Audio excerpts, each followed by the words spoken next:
Johnny Mac with your daily comedy news. Late night is off this week. Jim Gaffigan performed at the Minnesota State Fair. The Star Tribune had somebody there. Jim did an hour at the grandstand, which drew 9,052 ticket buyers on a weeknight. The Star Tribune says those are rock star numbers.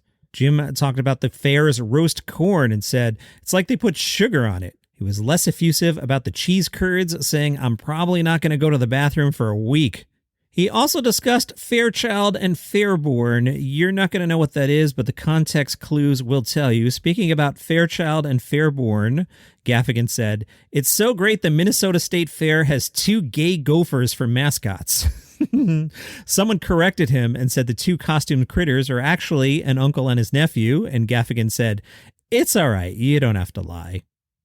Jim was introduced by his teenage son, Jack Gaffigan, who got one of the biggest laughs of the night when he pointed out that Jim is called America's dad and pointed out who was called America's dad before Jim. That answer, Bill Cosby.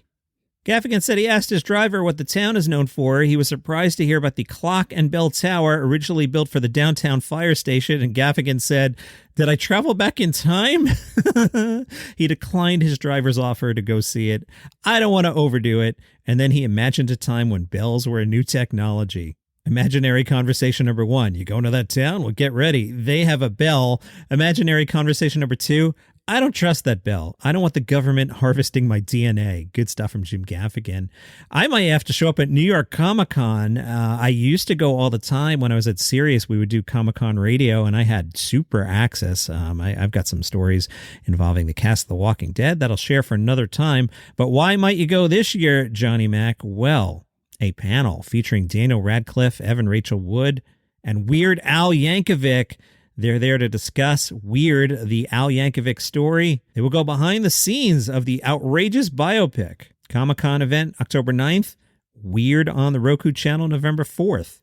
The Wall Street Journal wrote about Mo Amer, Mo getting a lot of press this week, and they referred to Mo Amer as Mohammed Amer. That is his name, and that will be extra relevant in a second. Mohammed Amer was 20 and starting to get some attention as a stand-up comic when Islamic terrorists attacked the U.S. on September 11, 2001.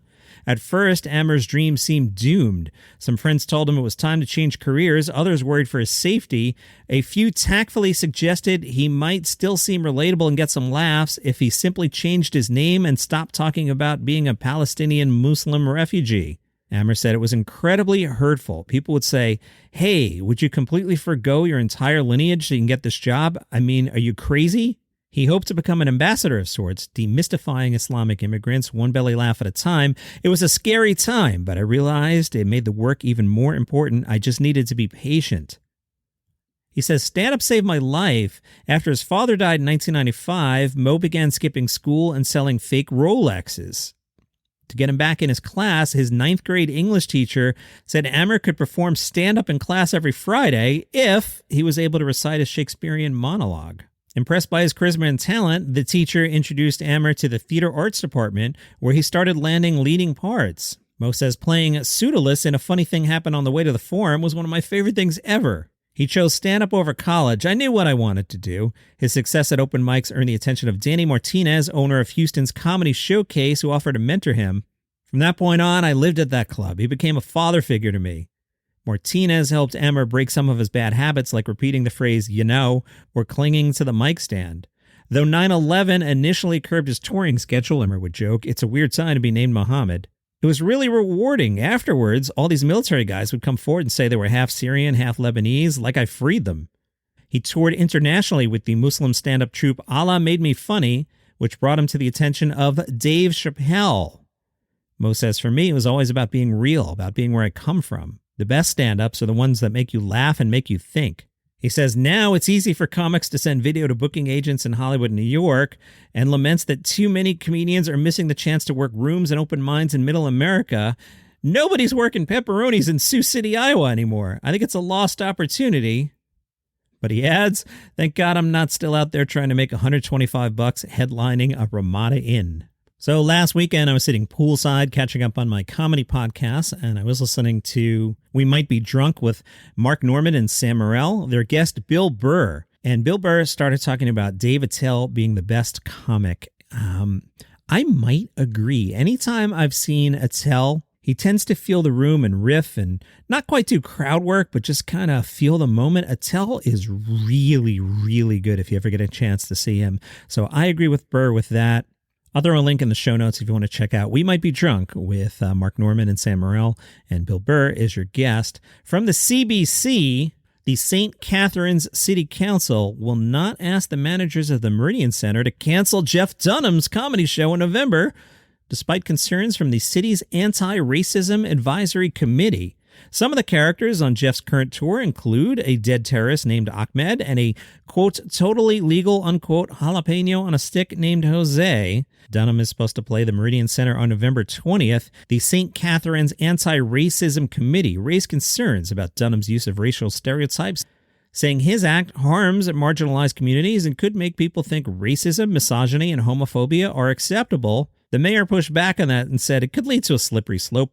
What would the next step be? Going into our public libraries and removing books that would have characters of fiction that could be seen as offensive to a group?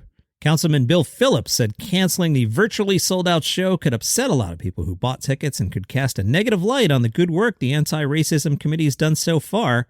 Councilwoman Porter said she was literally shocked to see Dunham would be coming to the city and allowing Jeff Dunham to perform his, quote, poor decision-making. I worry about people who work at the Meridian Center who, for example, are Muslim, and they're going to have to sit through an Ahmed the Terrorist show. And where's the thought behind that? I'm struggling with it. That's your comedy news for today. My plan right now is to do normal episodes over the weekend.